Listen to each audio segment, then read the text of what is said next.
እናንተ የምትታገዙትና የምትረዱት በደሃዎች ዱዓ ነው አሉ ነብዩ ሰለላሁ ዐለይሂ ወሰለም። አሰላሙ አለይኩም ወራህመቱላሂ ወበረካቱ። በዚህ ሳምንት በጣም ካዘንኩትና ልቤን የሰበረው መልእክት ላስተላልፍላችሁ።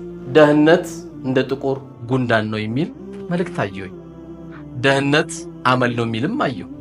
ደህነት ስንፍና ነው የሚልም አየሁ። ደህነት እነዚህ አይደሉም።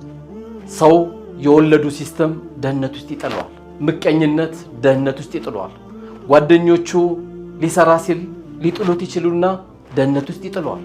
ያለው የዓለም ፖለቲካ የወለዱ ሲስተም ደህነት ውስጥ ይጥለዋል።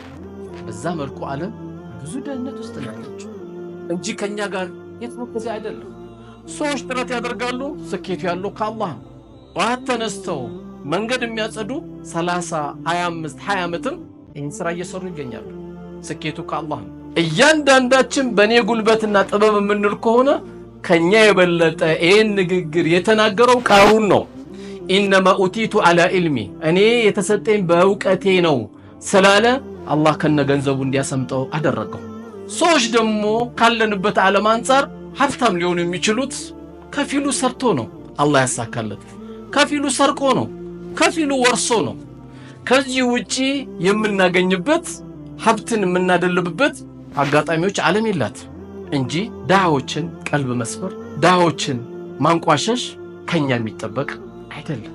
አላህ ሱብሓነሁ ወተዓላ ስለ ድሃዎች ሲነግረን አባት የሞተባቸው ልጆች አታመናጭቁ፣ ድሃዎችንም አትገፍትሩ፣ ድሃዎችንም ጀርባ አትስጡ፣ ፊታችሁንም ጨምደድ አታድርጉባቸው ይለናል አላህ። በአመል አይደለም፣ በስንፍና አይደለም። ያገኘውም በምን መልኩ እንዳወጣ ፈተና ነው፣ ያጣውም ምን ያልታግሳል የሚለውን ደግሞ እሱም ፈተና ነው እንጂ ደህነት እንደ ጉንዳን የማይለቅ መርዝ ሆኖ አይደለም።